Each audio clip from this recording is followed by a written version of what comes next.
Bueno, buenos días a todos, gracias por la presencia. Agradezco al comité organizador de la SAOTA el confiarme esta conferencia y para mí también es un honor que en mi mesa esté la profesora doctora Laura López y la licenciada Luciana Barreto, a quien admiro a las dos en lo profesional y también les tengo un gran afecto. Bueno, vamos a empezar con un poquito de historia y antropología. Nosotros pertenecemos a la familia de los homínidos y nuestra evolución hacia los Homo sapiens sapiens de la actualidad tuvo mucho que ver en parte con los que nos comimos.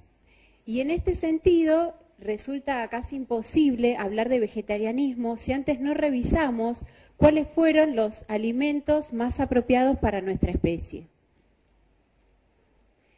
Entonces, en la primera etapa de nuestro primer antecesor, podríamos denominarla paraíso alimentario, teníamos bosques tropicales con climas cálidos, con lluvias abundantes, enorme cantidad de árboles frutales y éramos vegetarianos prácticamente por naturaleza. Nos alimentábamos de lo que conseguíamos de nuestros árboles.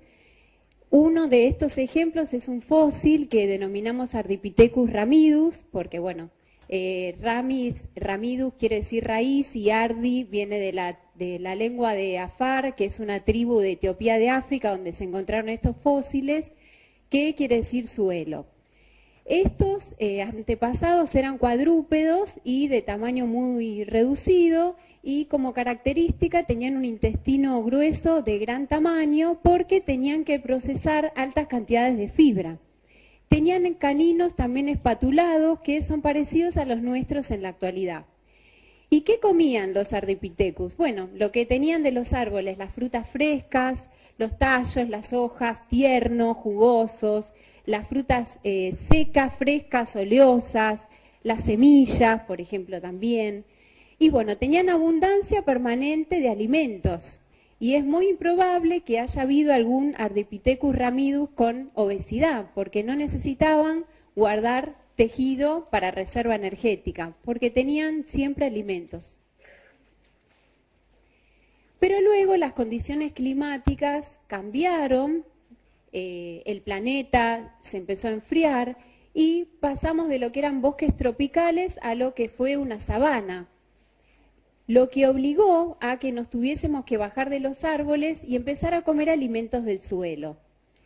Podemos llamar a este periodo la pérdida del paraíso alimentario, ocurrió hace 5 millones de años, entonces teníamos un clima con sequías que obligaba a nuestros antepasados a recorrer largas distancias hasta encontrar comida, y eso a lo mejor ocurría cada 15 días, cada mes, encontrábamos alguna abundancia de comidas.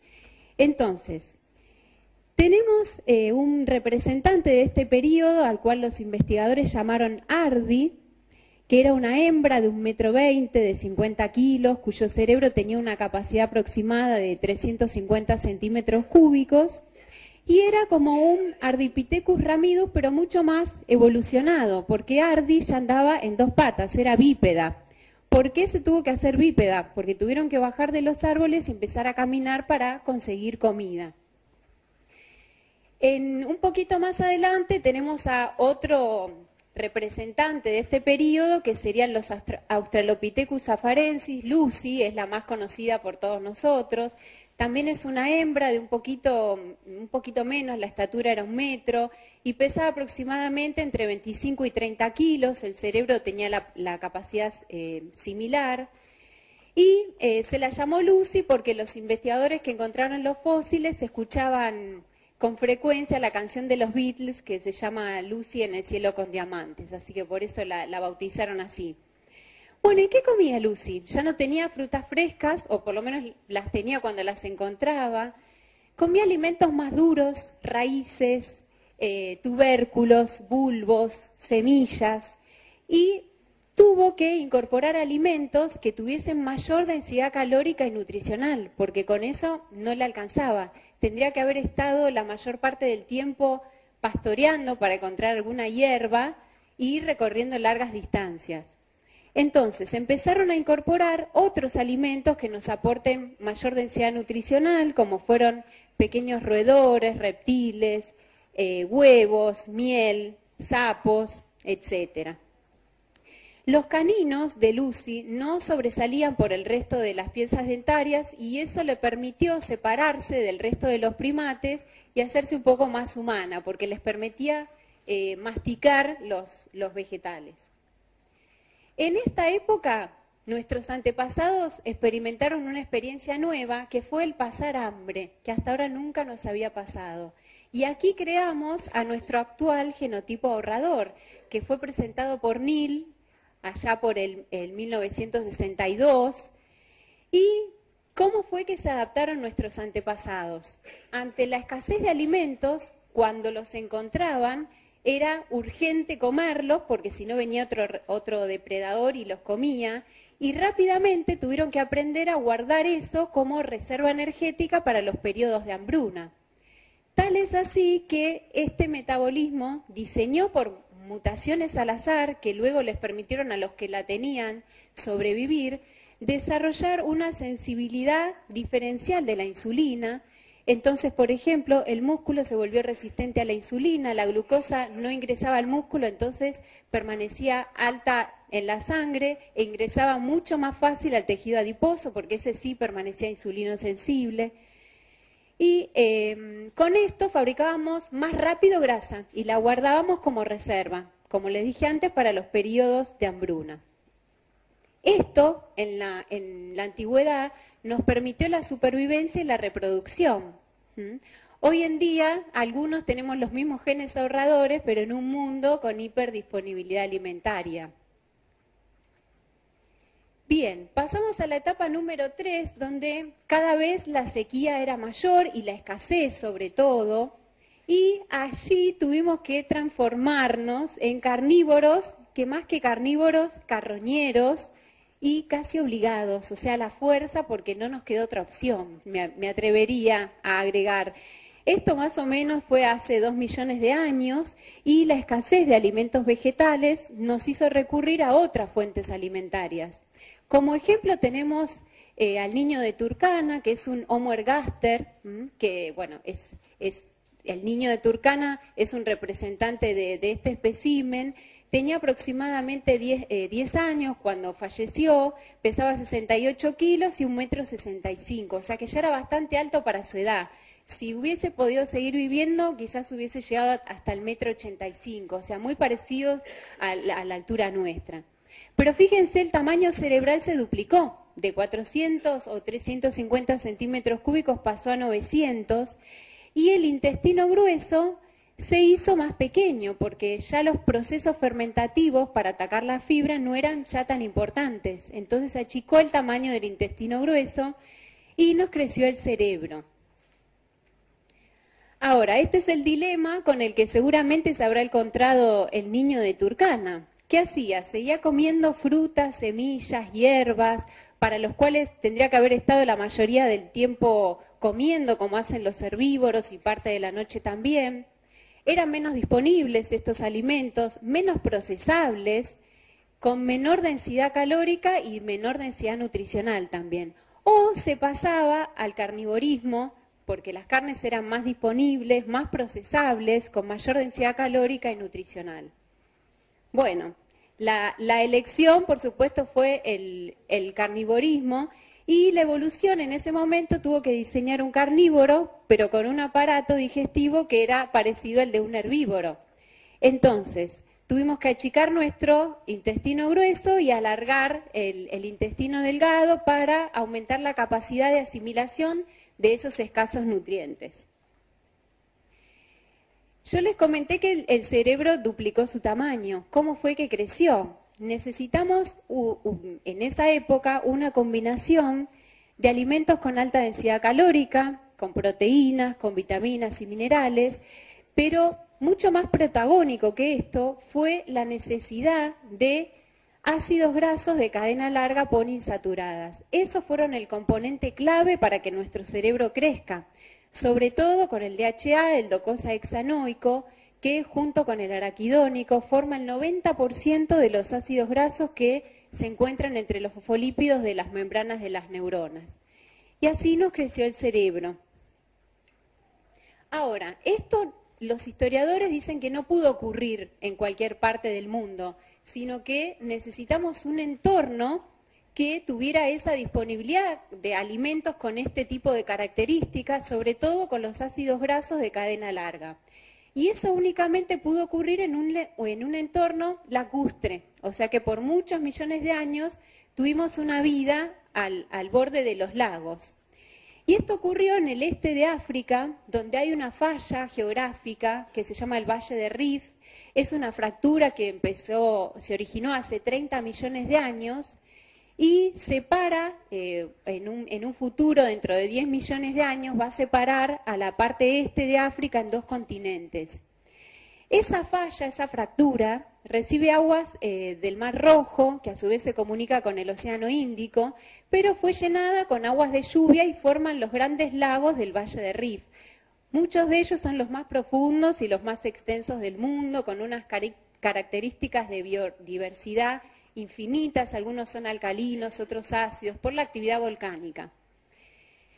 Estos lagos reciben, como les contaba, infiltraciones del Mar Rojo. Entonces los volvieron lagos, pero con características de mares. Es decir, que sus peces son ricos en ácidos grasos poliinsaturados omega 3. También hay moluscos, crustáceos. Y nuestros antepasados comieron esto y esto hizo que nuestro cerebro crezca. No, en gran parte fue gracias a esto. La próxima etapa la vamos a denominar glaciación, el planeta cada vez se enfrió más y aquí solo tuvimos que vivir de lo que cazábamos y lo que pescábamos, no había prácticamente alimentos de origen vegetal y aparecimos nosotros, el Homo sapiens sapiens. Un ejemplo es el hombre de Cro-Magnon, con sus medidas que son muy parecidas a las nuestras en la actualidad. Un hombre podía pesar 78 kilos y medir 1,75 m, y una mujer 62 kilos y 1,62 m. Y por suerte descubrimos el fuego. ¿Por qué? Tanto el intestino como el cerebro son metabólicamente muy activos y requieren un gran gasto energético o metabólico. Y como aprendimos a hacer fuego, pudimos cocinar nuestros alimentos. Entonces nuestro intestino disminuyó su gasto metabólico y por eso el cerebro pudo crecer aún más. O sea, a expensas de achicar el trabajo intestinal, así pudo crecer el trabajo que hacía el cerebro.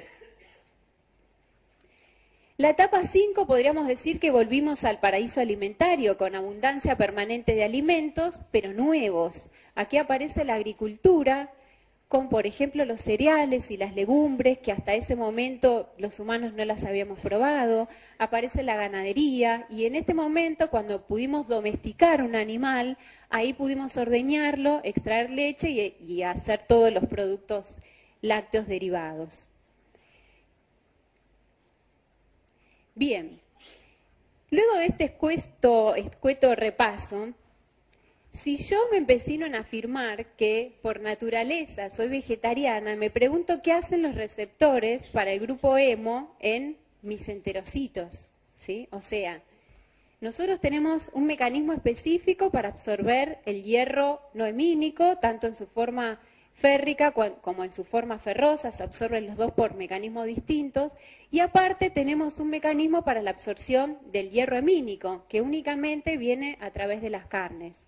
Es a través de la proteína HCP1, que es específica para el grupo hemo, se internaliza en el enterocito y luego se separa el hierro del grupo hemo. Entonces, esto sería una prueba contundente de que biológicamente en la actualidad somos omnívoros, y nosotros como profesionales tendríamos que defender esto porque ustedes vieron lo que nos dicen los vegetarianos cuando vienen al consultorio, no que naturalmente no. Bueno, biológicamente hoy en día nos corresponde esta clasificación. Ahora bien, el vegetarianismo podríamos llamarlo una elección, porque en el Tíbet, que podría ser otra capital del budismo, no crecen plantas porque es una zona tan árida que prácticamente lo único que los monjes budistas pueden comer es carne y la comen, a pesar de las enseñanzas de Buda sobre el sufrimiento animal. Mientras que en el otro extremo podríamos poner a Paul, con una digamos, con un poder adquisitivo enorme como para comer lo que se le ocurra y sin embargo opta por el vegetarianismo. Y entonces nosotros como profesionales nos preguntamos si las dietas vegetarianas son o no seguras. Lo que tenemos como fehaciente es la postura de la Asociación Dietética Americana, en su última versión del año 2009, que nos va a decir que las dietas vegetarianas son seguras para todas las edades y momentos biológicos, pero hace una salvedad y dice que si están bien planificadas, y entendemos como estos como una intervención de algún profesional de la nutrición, ¿sí? También nos dice que la dieta vegetariana puede satisfacer las ingestas recomendadas actuales para todos los nutrientes. Ahora bien, dentro de este documento se hace una clasificación del vegetarianismo.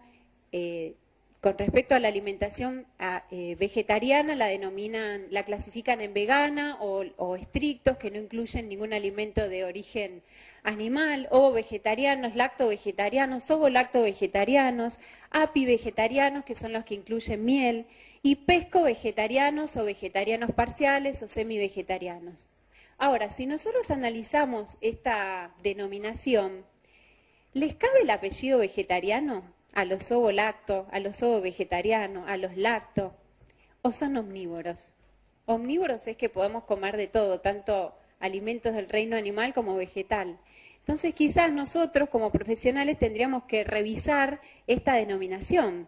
Podríamos llamarlo no comedores de carne, por ejemplo, como hacen en la mayoría de los trabajos de los Estados Unidos cuando dividen en grupos, ponen comedores de carne versus no comedores de carne.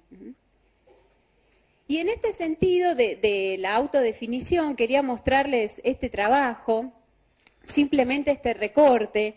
Se hizo en una población estadounidense, en 13.300 personas, y se les preguntó a través de un cuestionario autoadministrado si ellos se consideraban a sí mismos vegetarianos.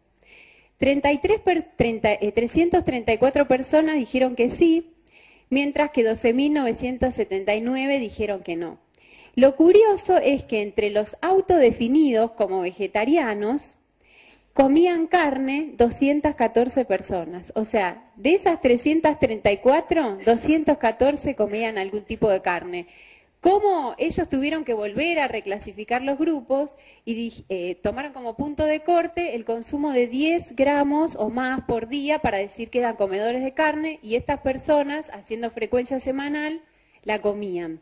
También es curioso que entre los que se autodefinían como no vegetarianos, 436 personas en realidad no comían carne o comían menos de 10 gramos por día. Con respecto al peso y el vegetarianismo, típicamente decimos que los vegetarianos tienen un índice de masa corporal menor al de los comedores de carne, dentro del rango de normalidad, pero en el borde inferior. Esto fue un clásico de la literatura sobre vegetarianismo. Y quería mostrarles este estudio que tomó datos del estudio vegetariano de Oxford con un N de 5.000, casi 300 personas de ambos sexos. En realidad tenían como 11.000 personas, pero descartaron a los que fumaban y por eso les quedaron 5.300. Y acá lo que podemos ver claramente en las curvas es que los comedores de carne, como los denominan ellos, siempre están por encima en el índice de masa corporal, a pesar de tener un IMC normal, pero siempre da por encima que los vegetarianos. Y este es un resumen escueto de toda la bibliografía que pueden encontrar, que les va a decir exactamente lo mismo, que una dieta basada en vegetales es inversamente proporcional al IMC, al sobrepeso, a la obesidad. Entre los adventistas del séptimo día, solo el 30% son ovo-lacto vegetarianos y tienen un índice de masa corporal menor que los mismos adventistas que comen carne. Y ellos vieron que el IMC se incrementa cuando se incorporaban carnes y derivados. Bien, esto nos dice más o menos lo mismo. En el EPI Oxford podemos agregar que la ganancia de peso durante 5 años se situó en los valores más bajos entre aquellos que pasaron a una dieta con menos alimentos de origen animal. Y las personas que se hacen vegetarianas de adultez no difieren en su índice de masa corporal o en su peso corporal de aquellas que fueron vegetarianas de por vida. Me parece que el peso se equipara por más que me haga vegetariano desde la adultez. Y entre los adventistas vegetarianos recientes, es decir, los que se habían hecho vegetarianos hacía menos de 5 años, tenían un peso similar todavía al de los omnívoros. O sea que parece ser que 5 años es el punto de corte a partir del cual el peso empieza a cambiar y se hace más bajo. Bien, esto es algo que salió en el Obesity, pero que dice que una dieta vegetariana baja en grasas es más efectiva para la pérdida de peso a largo plazo en mujeres, por lo menos, posmenopáusica, que una dieta convencional como la del ATP3. Igual la del ATP3 no es para perder peso, así que habría que, cuestionar si son comparables. ¿Cuáles son los postulados? O sea, ¿por qué el vegetariano pesa menos que un omnívoro? La mayoría de los trabajos nos muestra que hay una asociación entre fibra e IMC en los vegetarianos, es decir, a mayor ingesta de fibra, menor es el peso. Y ellos lo atribuyen a eso. En este trabajo, que es el mismo que le mostré antes con las curvas del IMC, por ejemplo, entre los hombres podemos ver que el mayor porcentaje de los que tenían menor índice de masa corporal, de los no vegetarianos, o sea, se encontraba, la mayor parte de los vegetarianos eran los que tenían menor índice de masa corporal. Y entre, digamos, los omnívoros encontrábamos, por ejemplo, un 19% de sobrepeso, un 2% de obesidad, versus un 9% de sobrepeso de los no comedores de carne y un 0% de obesidad. En el caso de las mujeres, por ejemplo, teníamos un 11% de IMC con rangos de sobrepeso, 2% de obesidad, versus 7% de sobrepeso y 1% de obesidad en vegetarianas. Ambas comparaciones siempre dan diferencia significativa en cuanto al IMC entre vegetarianos. Y este estudio también examinó el consumo de fibra, con los cual presentan una asociación positiva los que más fibra consumían. El punto de corte era más de 30 gramos de fibra al día, decían que eso era un alto consumo y que por eso tenían menor peso. Entonces, parece que la fibra tendría un rol protector, al menos entre los vegetarianos, sobre el exceso de peso. Pero no quería dejar de mencionarles al EPI-Oxford, que es un estudio que tienen disponible en toda la web. Tiene un N de alrededor de 60.000 personas, se inició en los años 90 y se siguieron los datos hasta el 2005. Y ellos hallaron un dato muy curioso. Siguieron la incidencia de cáncer en todo el Reino Unido y les dio que todos los tipos de cánceres eran menores entre vegetarianos. Sin embargo, el cáncer colorectal fue mayor entre vegetarianos. O sea que parece que, al menos en ese tipo de cáncer, la fibra estaría haciendo algún tipo de influencia que todavía no conocemos, pero bueno, es lo que dio este estudio. Bien, y este otro trabajo lo que hizo fue comparar índice de masa corporal entre mujeres que también se autodefinían como semi-vegetarianas, que son las que comen carne blanca únicamente, lacto-vegetarianas y veganas. Entonces, cuando comparaban el índice de masa corporal, fíjense que para omnívoros el 30% presentó sobrepeso, el 10% obesidad, o sea que el 40% estaba excedido de peso. Entre las lacto-vegetarianas, el 21% presentó sobrepeso y el 4% obesidad, y entre las veganas el 23% sobrepeso y el 6% obesidad. Este trabajo concluye diciendo que las mujeres veganas tienen menor riesgo o probabilidad de tener sobrepeso y obesidad que las omnívoras, pero si comparamos a las veganas con las lacto-vegetarianas, tienen más riesgo. O sea, tenían mayor IMC las veganas que las lacto-vegetarianas, IMC de sobrepeso 23 contra 21 y 6% de obesidad contra 4. Así que parece que entre los veganos también encontrábamos alto riesgo de exceso de peso. Y bueno, acá simplemente les quise mostrar la distribución porcentual de estos grupos de mujeres. Entre las omnívoras Los carbohidratos estaban alrededor de del 50%, las proteínas 16%, las grasas 30%, muy parecido a lo que usamos nosotros en los planes de alimentación. En los semi-vegetarianos empieza a subir el aporte de carbohidratos al 57%, baja un poco el de proteínas y el de grasas, 14 y 26%. Lacto-vegetariana sube más el aporte de carbohidratos, proteínas 13 y grasas 25%. Y entre los veganos es donde se ve cómo aumenta con diferencia significativa el aporte de carbohidratos al casi 63% de la dieta, 12% de proteínas y 23% de grasas. Y acá también encontraron asociación significativa con el alto consumo de fibra, o sea, 23 gramos de los veganos versus 17 de los omnívoros.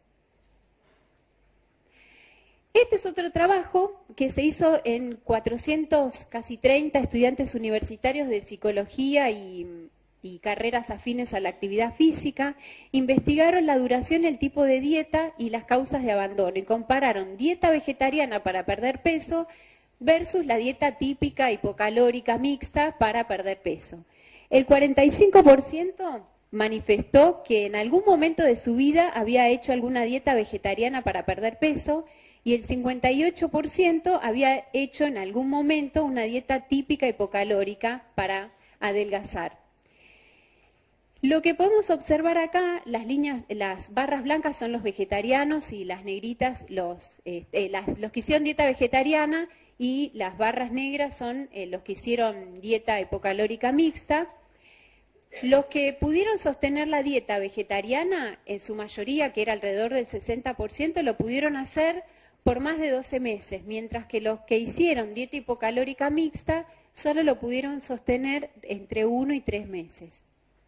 Las causas de abandono, es curioso por qué los vegetarianos dejaron de ser vegetarianos. El 42% refirió que extrañaban la carne o ciertos alimentos, y entre los que hacían la dieta hipocalórica mixta refirieron que la mayoría se aburrían o perdían interés por la dieta, que es un poco lo que nosotros vemos en la práctica. Entonces, vemos que de a poco empezaron a aparecer los vegetarianos con exceso de peso, y es lo que nosotros vemos en la práctica clínica, y lo denominamos como un fenómeno cada vez más frecuente. Lo que les quise traer acá es una presentación preliminar de 20 casos de pacientes que acuden a estos 3 centros asistenciales donde yo me desempeño. Son 20 por ahora, es una presentación preliminar con un índice de masa corporal promedio de 27,8. Y fíjense, este es un registro de inicio, es decir, la alimentación espontánea que hacen como vegetarianos. La cantidad de carbohidratos que consumen al día, 71%, o sea, casi medio kilo de carbohidratos al día. 12% de proteínas, esto es parecido a lo que veíamos con los otros trabajos, y 17% de grasas. O sea que podríamos decir que estos vegetarianos hacen una dieta hipograsa según, si recordamos, la distribución porcentual propuesta por la Academia Nacional de Ciencias de los Estados Unidos. Nos dice grasas del 20 al 35%, carbohidratos del 45 al 65%. Podríamos decir que es hiperhidrocarbonada e hipograsa, y engordan, porque todos tienen exceso de peso. El promedio da exceso de peso, pero también había casos con obesidad. Bueno, simplemente quería compartirles el registro de uno de nuestros pacientes vegetariano con exceso de peso, registro de inicio, o sea, durante una semana hace un registro cualitativo de cómo es su alimentación. Fíjense, bueno, esta es una paciente nuestra. El lunes almorzó pizza y además lo acompañó con arroz con crema, cenó lentejas con papa y apio, al otro día almuerza arroz al horno con mozzarella, cena sopa de cabellos de ángel, 2 platos, el miércoles come arroz, cena milanesa de soja, el jueves almuerza milanesa de soja, cena café con leche y un tostado, el viernes almuerza arroz y cena sándwich y un licuado de banana, el sábado cena arroz y cena 2 porciones, almuerza arroz y cena 2 porciones de pizza y lo complementa con un flan con crema. El domingo come ñoquis y a la noche pizza. Bueno, obviamente va a tener exceso de peso, pobre, porque seguramente tiene el genotipo ahorrador que hace muy eficiente el guardado de las grasas, a partir de la glucosa y su conversión a triglicéridos. Está desprolijo el registro porque es un registro real. Y los registros reales vienen manchados con jugo clay, café con leche, con distinta virome. Los que están perfectitos son porque fueron completados minutos antes de entrar al consultorio en la sala de espera. Tienen falta de ortografía, así que bueno, así son. Esta es una paciente con exceso de peso que tenemos en el centro asistencial de La Sabota. Este es de otro lugar, pero es un vegetariano que ya se encuentra en periodo de mantenimiento, perdió 15 kilos. Y bueno, por ejemplo, les quiero contar un almuerzo, lentejas con salsa de tomate y una naranja de postre, cena revuelto de zapallitos y queso con una pera, almuerza el martes chop suey de vegetales y huevo, y cena ensalada de garbanzo, zanahoria rallada y una naranja. El miércoles almuerza un omelette de queso, cena una tarta de espinacas, el jueves milanesa de berenjena y cena una rolla maní con brócoli, bueno, etcétera. Podemos ver que también hay carbohidratos, pero son muy distintos. Acá parecen ser más intracelulares, o por lo menos están dentro del alimento entero. Y en este sentido, quisiera reflexionar sobre esto. Hoy en día nos encontramos con dos tipos de vegetarianos. Podríamos llamar los que comen plantas enteras, como el ejemplo de Julia, que come legumbres, cereales integrales, frutas frescas, secas, versus nuestra otra amiga que come en realidad extractos de esos vegetales. Ambos comparten el mismo origen, ninguno duda de que la alimentación es de origen vegetal. Pero Julia se come los polifenoles, por ejemplo, la fibra, y nuestra otra amiga come lo contrario a los polifenoles, come productos industrializados, carbograsas, pero también se autodenomina como vegetariana. Entonces, siguiendo esto, ¿por qué le pasa esto a nuestra amiga vegetariana con exceso de peso? Y todos somos especialistas en nutrición y sabemos que hay alimentos que son más orexígenos que otros, es decir, que estimulan más el apetito. Por supuesto que los vegetales están entre los menos orexígenos y no tengo ninguna duda de que las carnes son mucho más orexígenas que estos alimentos de las plantitas, podríamos decir. Pero, referido a lo que le pasaba a nuestra amiga, las carbograsas son mucho más orexígenas que las carnes. Entonces, nuestra amiga con exceso de peso se volvió adicta a esas carbograsas porque es lo que más abunda. El mundo se llenó de harinas y ella se hizo adicta a ese tipo de alimentos, porque, entre otras cosas, son mucho más orexígenos que las carnes. Otra de las situaciones que les quería compartir, para que no los tome de sorpresa en la consulta, hasta hace algunos años solo recibíamos a vegetarianos que optaban por esto en su adultez, pero ahora recibimos a vegetarianos que nunca han probado alimentos de origen animal, excepto la leche materna hasta el año o los 2 años de vida, ¿sí? Entonces, les presento únicamente para que les ilustre un caso clínico que me quitó el sueño por varios días. Agradezco la colaboración de la licenciada Luciano Barreto, que me ayuda a resolverlo. Pero esta es el UNEI de 7 meses, con un peso al nacer de 2.750 gramos. Ambos padres ovo-lacto vegetarianos. La mamá hacía 3 años se había hecho vegetariana. Eso es importante que rastreemos el tiempo de antecedente de vegetarianismo, sobre todo por nuestros depósitos de vitamina B12. Podemos tener hasta 5 años de reserva hepática, pero todo depende de su reserva previa. Generalmente las deficiencias las vemos a los 20 años porque en todo ese tiempo la B12 hace recirculación enterohepática, es como que la volvemos a absorber. Pero confiemos en los 5 años y pidamos laboratorios para chequear el estado nutricional de esta vitamina. Como antecedentes del UNEI de 7 meses, es ovo-lacto vegetariana, porque sus padres lo decidieron así. Además, es alérgica a las proteínas de leche de vaca, venía con reflujo gastroesofágico y anemia. Llega derivada por su pediatra por insuficiente ganancia de peso. En realidad ella venía creciendo en el percentilo 25 y había caído al percentilo 3. y una anemia con una hemoglobina de 10,3, marcada hipocromia y microcitosis. El tratamiento era sulfato ferroso, ranitidina y domperidona. Y cuando hago anamnesis sobre la alimentación, bueno, realizaba lactancia materna, la mamá estaba poco asesorada sobre lo que tenía que hacer ella con las proteínas de la leche de vaca, que tampoco podía ingerirlas. Le daba 5 veces al día de mamar y la bebé estaba con una fórmula con proteínas hidrolizadas. Hacía alimentación complementaria, que fue lo que más me llamó la atención. Lo que ella comía era zapallo, zanahoria, papa, aceite de lino, semillas sin procesar, legumbres cocidas enteras, estamos hablando de 7 meses, frutas secas, manzana con cáscara y pan integral con semillas. O sea, su reflujo gastroesofágico estaba totalmente exacerbado. Bueno, por eso les cuento que me quitó el sueño por varios días.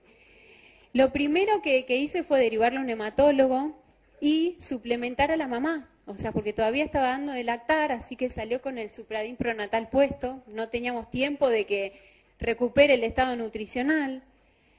Así que bueno, se le hizo en realidad aumento de la densidad calórica de todas sus ingestas, con lo que debería recibir un bebé. Por ejemplo, yo le cambié el aceite de lino porque es cuestionado, sobre todo para esa edad, y le dimos aceite de canola porque tiene un perfil más proporcionado de ácidos grasos, para incorporar también omega 3 porque no había otra fuente, sino azúcar y almidón de maíz. Se incorporaron progresivamente alimentos con mayor densidad nutricional, por supuesto se hizo selección de alimentos adecuado gástrico y apropiada a la edad. Se mantuvo la fórmula con proteínas y se dieron pautas dietoterápicas para aumentar la biodisponibilidad del hierro no hemínico y, por supuesto, asesoramiento a la mamá. Bueno, actualmente ya está por lo menos en el percentilo 10, la talla siempre estuvo en el 50, hubo una franca mejoría de la sintomatología gástrica y esofágica y el hemograma está ya normalizado previa intervención de un hematólogo, que es lo que hubiese correspondido desde un inicio.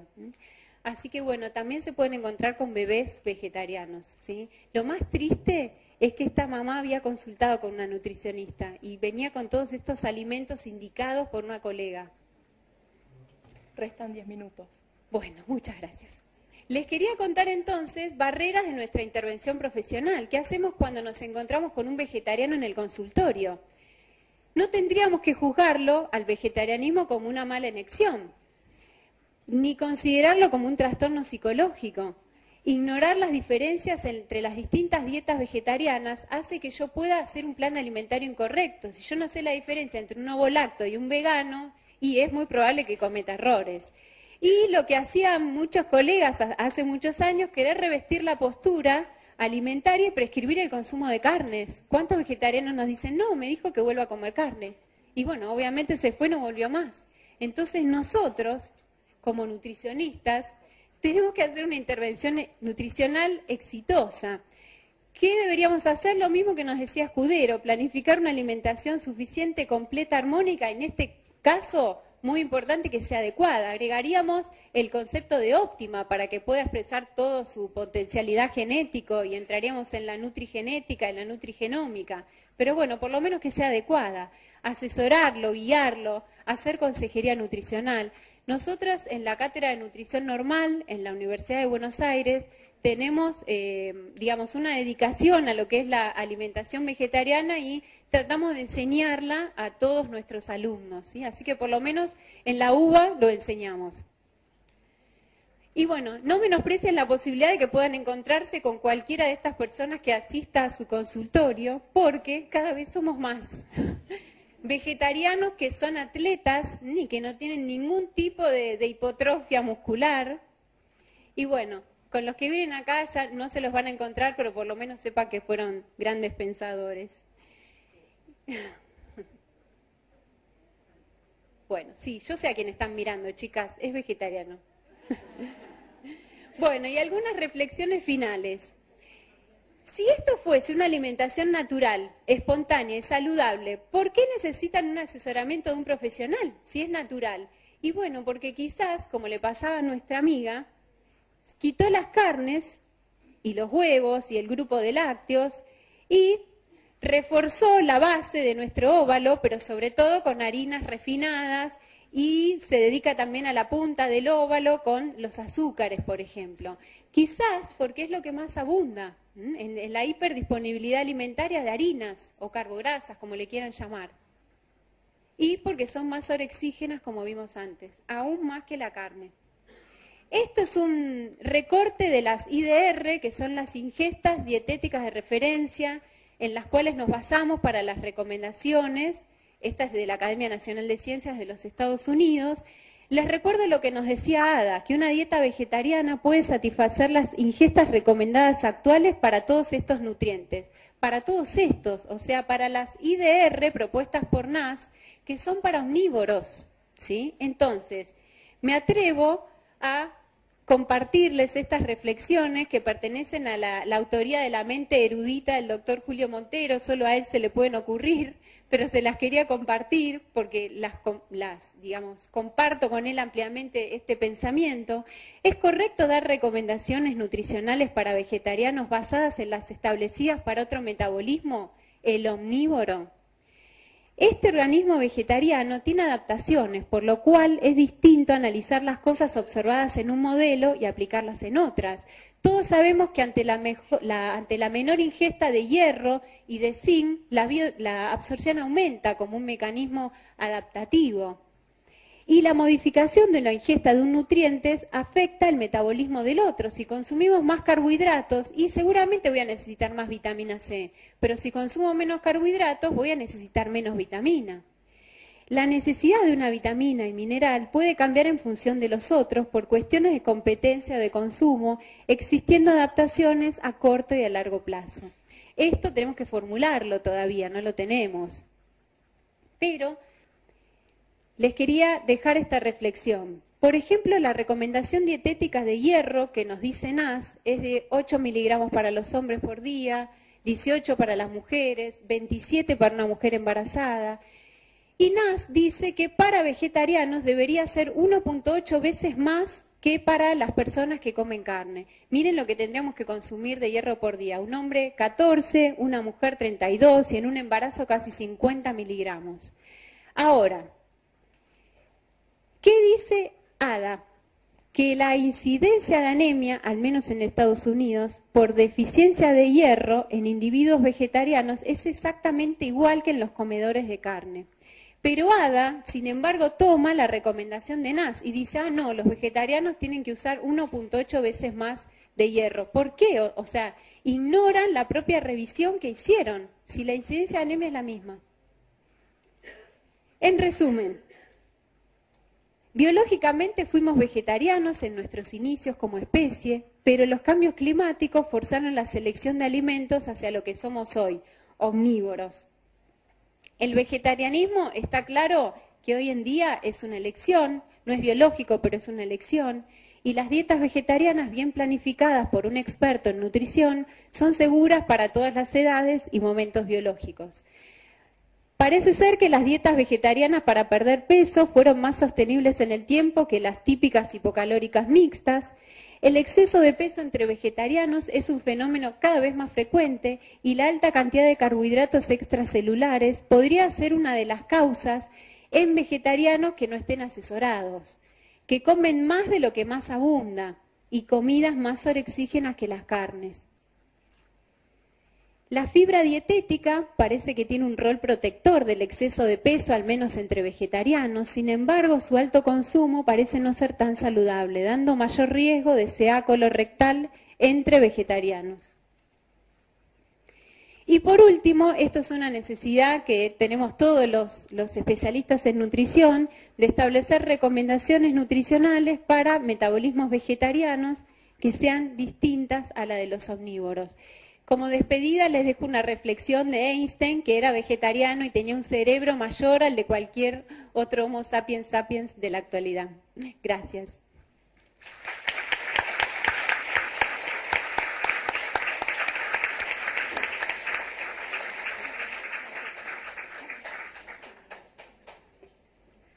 Bueno, gracias Marcela, muy interesante, muy movilizadora la conferencia, nos deja pensando y vamos a destinar algunos minutos para preguntas, ¿sí? Si hay alguna inquietud, comentarios. Creo que confundí más que aclaré.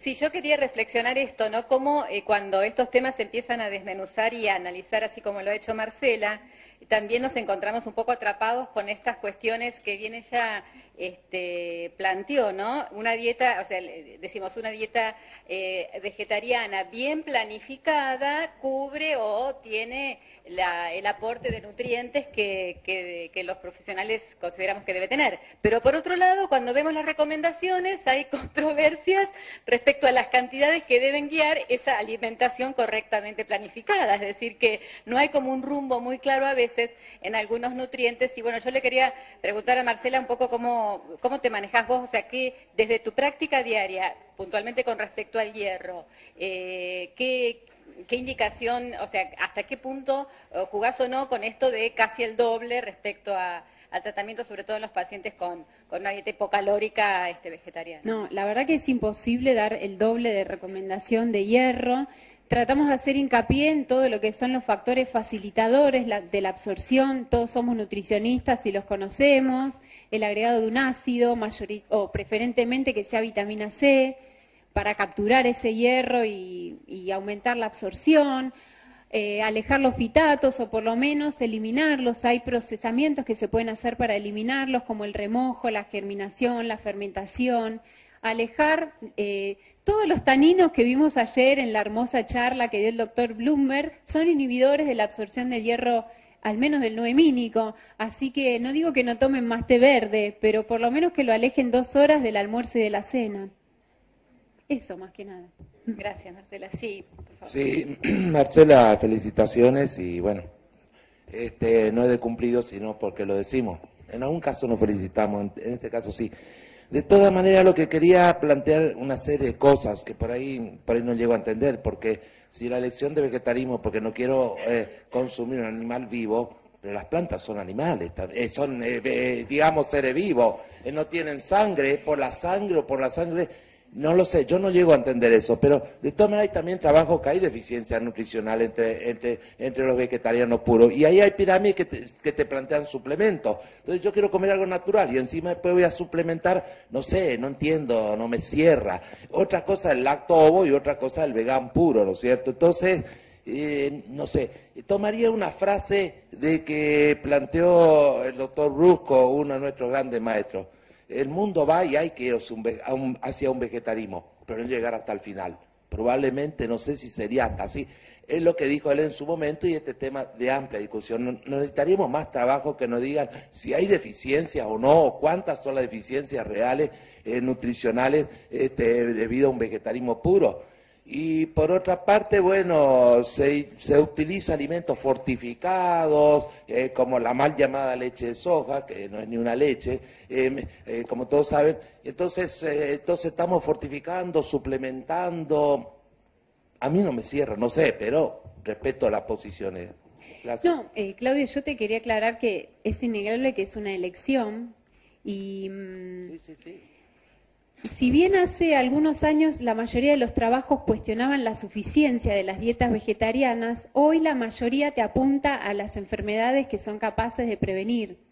Y hoy no comemos lo mismo que comíamos antes, está refinado todo, entonces por eso hay que enriquecer o suplementar los alimentos. Y la mayoría de los vegetarianos no tienen un asesoramiento profesional, entonces, y hacen agua, hablando mal y pronto.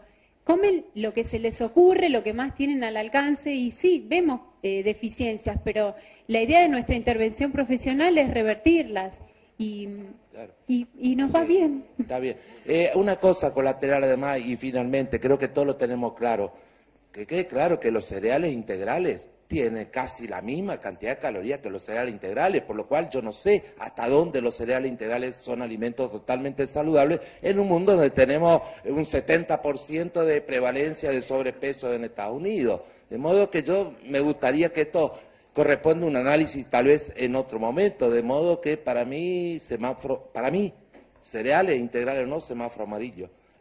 De que va a depender de la situación particular de cada uno. En algunos casos verde, obviamente, lo que tiene un peso normal. Pero creo que es otra historia. Gracias. Muchas gracias. Bueno, le doy las gracias a Marcela Manuza por la excelente presentación que nos ha hecho disfrutar de un tema que generalmente no es muy abordado en estos medios y además visto desde una óptica bastante particular y analizada por ella misma, que es vegetariana, así que tiene un valor agregado también. Bueno, entre las cosas que a mí me surgieron, que iba pensando mientras vos desarrollabas la presentación, se me ocurre que hay un factor que lo tenemos que tener en cuenta, que es el tiempo y el momento en el cual comienza el vegetarianismo, en qué momento de la vida. Y eso de alguna manera puede llevar a generar confusiones. Si uno compara los efectos del vegetarianismo con los efectos de la llamada, que después se puede discutir, restricción alimentaria, se ve que los animales que son puestos bajo restricción alimentaria viven más y mejor, más saludables que aquellos que no, pero solamente aquellos que empiezan de chicos con la restricción alimentaria, porque seguramente han adaptado todo su metabolismo posterior y esto le cae bien. Por lo tanto, yo diría que tal vez para que el vegetarianismo sea óptimo y no necesite suplementos, el que de grande quiera ser un vegetariano saludable debe comenzar con su vegetarianismo en la infancia. Es probable. Y posiblemente ya la constitución corporal y las necesidades del cuerpo estén seteadas de otra manera. El problema surge cuando después de 30 o 40 años de un modelo alimentario y una estructura corporal que tiene necesidades fijas, uno quiere hacer un cambio tan radical y ahí se produce entonces el fenómeno de la desadaptación que puede durar también un tiempo bastante largo. Comparto ampliamente. Gracias. Marcela, excelente tu plática. Yo Gracias, tengo una pregunta. Por la recomendación a los vegetarianos que pues se les tiene que aumentar su suplemento de hierro, ¿se les considera que están insuficientes en hierro? Y mi pregunta es porque pues no sé hasta qué punto se mide rutinariamente el perfil de hierro sérico en un paciente. Y el otro punto es que pues el hierro, por su simple característica de transportar oxígeno, es un micronutriente ultra esencial que cuando hay escasez, eso sí, me meto a mi campo, causa hambre porque tienes que comer para recuperarlo. Y luego, porque no estoy muy familiar con vegetarianos, sentirán más hambre porque tienen este hierro que se aumenta. No sé hasta qué punto una persona con deficiencia de hierro come más que las demás en tratar de buscar ese hierro que no encuentra y se perjudica. Pero vuelvo a mi primera, por esa suplementación que remarcaste tan acertadamente, hace que estas posiciones consideren al vegetariano como un insuficiente, porque entonces ya es una deficiencia de micronutrientes, ¿no? Claro, en realidad lo que nosotros hacemos en la práctica con los planes alimentarios, además de los carbohidratos, proteínas y grasas, le calculamos todo el aporte de los micronutrientes y al menos llegamos a darle los 18 miligramos si es una mujer, con lo que les contaba antes, aumentando los factores facilitadores. Y bueno, por supuesto que nosotras, los nutricionistas, no podemos pedir laboratorio, pero yo al menos me muevo en un equipo interdisciplinario y donde piden todo el estado nutricional del hierro, se mide todo, hasta los depósitos. Sí, lo medimos, pero sí te agradezco el aporte porque es algo que habría que investigar, lo del hambre y el hierro. Bueno, en tiempo ya para finalizar, agradecemos nuevamente a Marcela, a todos ustedes por la asistencia y damos por finalizada la conferencia.